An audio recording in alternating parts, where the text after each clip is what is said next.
the chairman and the management committee members of the M.A.M. College of Engineering, the principal, faculties, honored guests, parents, teachers, my dear students and graduates. It's my pleasure and privilege for me to be integral part of this 13th graduation ceremony. Before I came to the dais, Mr. Nizam has arranged a press meet. Some of the questions which the press people have put to me, if I put it across and the answers I give, if I again showcase to you, I think I've done the keynote address. The press was asking me, how do you look at the changing world and how do you look at India as an emerging economy? Is India the right direction? What's your interest in the younger generations? And how do you see the futuristic world? I think that's the essence of today's session. We live in a changing world. The world is changing on account of globalization. The world is changing on account of re-regulation. The world is changing on account of technology and consumerism. The world is full of opportunities. What is changing today is full of challenges. We relish the challenges. We accept the challenges. We're going to make sure we convert challenges into opportunities. That's precisely you as young graduates standing tall today, the future world. The world is converting as real. As a banker, I can tell you. With the financial crisis, financial economies are converting as real. The world is still facing the financial crisis. Since October 2008 to date, what we have fixed is the simple money supply, liquidity. Still, long way to go in converting this world becoming real. The crisis in my pursuit of profession is good, simply because it is ethical, it is moral for me to believe, irrespectively profession you belong to, whether you are an individual, institution, country or continent, you have to be real. That is what we change. Communism is changed. Today, China, as a socialistic economy, has got free market principles. That's why today, in terms of global ranking, we are number 2, apart from the United States, which is a $16 trillion economy. It is China, number 2 in the world. Capitalism is alternating its form and substance. America is changing, protecting the consumers. India is also changing in substance. This century belongs to India, take it from me. Why it belongs to India is because of the changing dynamics. You as demographic dividend, youngsters, under 35, over 60% of the Indian population is under 35. Over 358 million Indians are between 14 to 35. That's a huge number which can transform the entire world. That is the strength we have. You can change. You can change provided you recognize the challenge. What is the challenge? Eradication of extreme poverty. வறுமையை ஒழிக்க வேண்டும். Gender equality. ஆண்களும் பெண்களும் சரிசமம். Eradication of extreme poverty. Gender equality. Universal health care. The world is becoming a knowledge society. If you have knowledge, that's the real wealth. That can generate enough amount of wealth for you in material terms. So you need every single human in this planet should have education. That's the prime motto of all of us. Bringing humanity to prospects, human dignity. That is education. That gives you the drive, the change, the challenges you can face by having knowledge as a tool. reducing the child mortality, eradication of terminal diseases like HIV, environment sustainability. Look at extreme weather conditions, rising sea level, increasing temperature, deforestation. And again, you have a role to play. You as young minds have a role to play to see the world is becoming futuristic and you have better world than today what we have, for which you need sustainable environment. And to do this, you have to bring in global partnership. So who is going to do it? You are going to do it. You are the change. You drive the change. You face the challenges. How can you do it? Provided you understand who you are, how can I change to make sure I create a better world. That is the purpose. To start with, to understand, you have to set a vision. What's the vision? If you set a 5-year vision, you cultivate flowers. If you set a 10 years vision, you cultivate trees. If you set in eternity as your vision, you cultivate people. That is what you have to do. You have to bring the change by cultivating people. To do that, you have to understand. How do you understand? Self-realization to start with. Young minds, Annayam Pitavam Mondaridai, Tayir Chelvada Kovilavillai.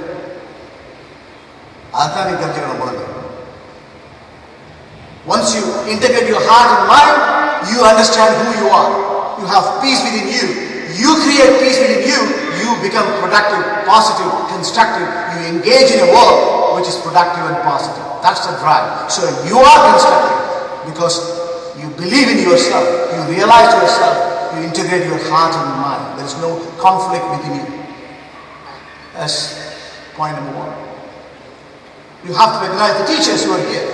Kolanal Devam, Kolhei Menmai, Kalai Payan Kaliva Katurai Vanmai, Nila Malay Nirehol, Malanigar Machim, Mulaki Adimoda Pavan Asani, Asani Pavan Kudanur, Pavanandi Munivan, Ilakana Mahata. And the Asani Madikavan, Guru Brahma, Guru Vishnu, Guru Deva, Veshwara, Guru Kshakshat, Parabrahma, the space of Gurevera. Unude Karavan, Taitan, Kapiraka, Unude. ஆசனம் அதற்கு பிறகு நீ வணங்கும் தெய்வம் அதை நீ புரிந்து கொள்ள வேண்டும். இதுதான் நீங்க கற்றுக்கொள்ள வேண்டிய பாடம், வாழ்க்கையினுடைய அடித்தளம்.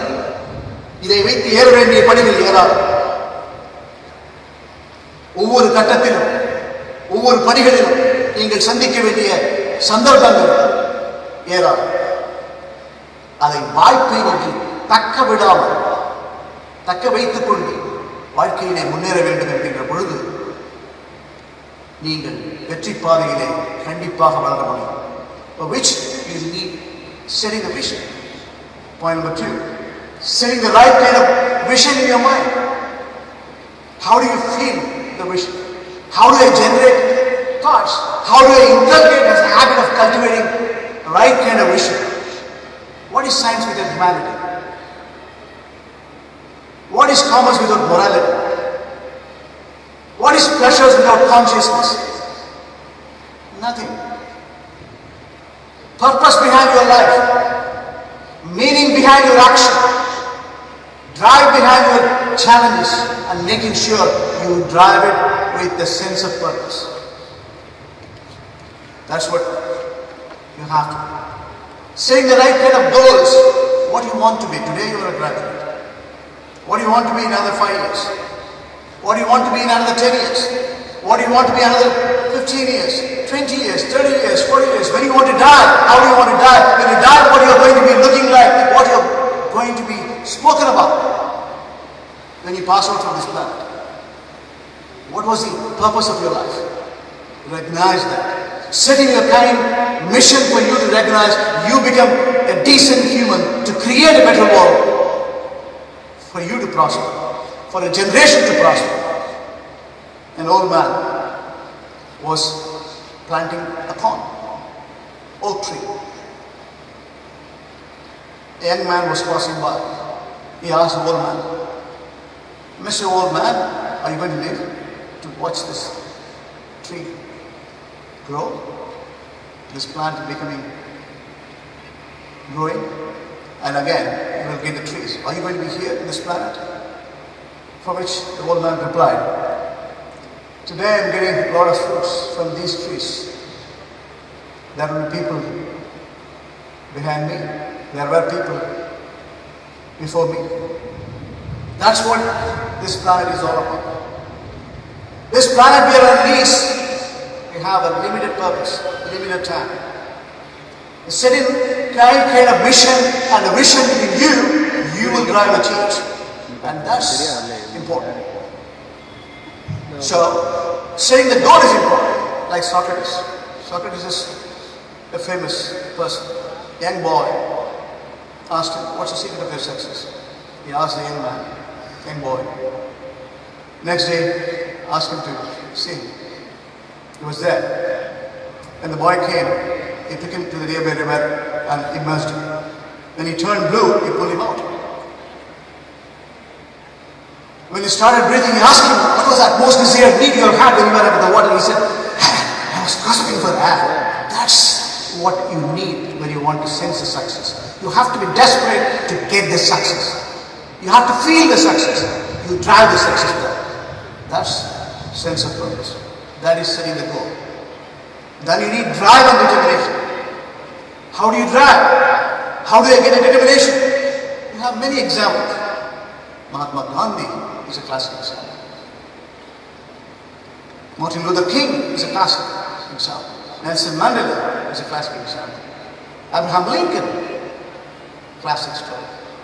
What was Abraham Lincoln? You know he was the President of the United States of America at the age of 52. What was he at the age of 24? He was a failure in the Legislative Assembly. He was a failure at the age of 26. He lost his sweetheart.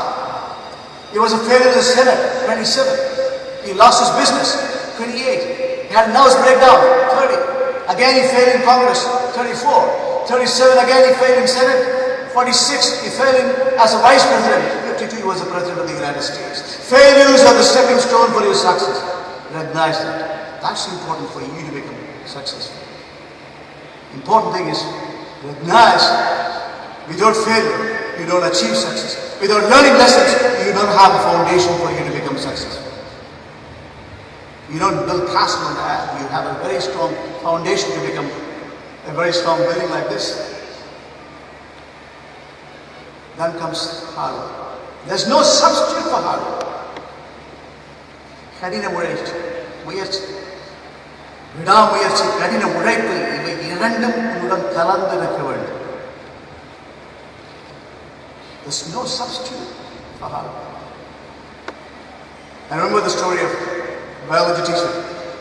He was trying to articulate how the butterfly, the caterpillar turns into butterfly through a cocoon, a shell. He was trying to explain in simple terms.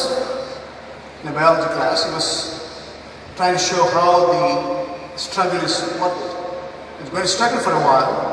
This caterpillar turned into a butterfly after the struggle, when it gets molded within the formative stage. Wait for a few hours. He advised the students, he left the class for a break. An impatient boy broke the cocoon, the shell. What happened? There's no butterfly. The caterpillar died. That's our substance.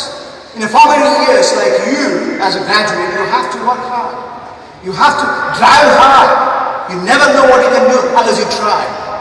You have to drive with hard work and commitment. You are a winner. Winners make it happen. They don't let it happen. You see the gain, not the pain, what you're going through, what you've gone through, what you will go through. You see the gain. You are like a thermostat, not like a thermometer. The drive within you is to recognize the challenge and make sure you have drive and determination and hard work within you to compose, making sure you will drive the success. You will. That's important. But that's not alone. That's not alone. Everything is a result of teamwork. Your body as a functional embodiment, yes, has got multiple parts. They synchronize, they integrate, they deliver the purpose. That's why when you run an enterprise, when you become a corporate professional like me, or when you run a house, it's integral part of your functional makeup. You are a team player. You are not alone. You can never achieve success on your own. You have to be a team player. Like, understand this. Understand this simple principle. It's participating leadership. Understand, young or old. I saw the chairman was being accompanied by his son, Dr. Nizam. He was shouldering him. He set the foundation for this good institution. And in fact, he gave the credit to his better half. She is the driver of the entire engine. It's her vision, her action has resulted into this great enterprise as an institution. That's participative leadership. When you achieve, you don't achieve alone. It's a team play. You understand? Because of your committed team participation, today the results are small. That's very important. That's very, very important to become successful and sustaining a success. It's not that you reach the top. You hold yourself there. Keep doing the right thing. That can only be achieved if you recognize everything is all about team play. You are part of society. You are integral part of society. You have to, as a banker, I have to play to society. I have to play to the regulator. I have to make sure my customers are happy.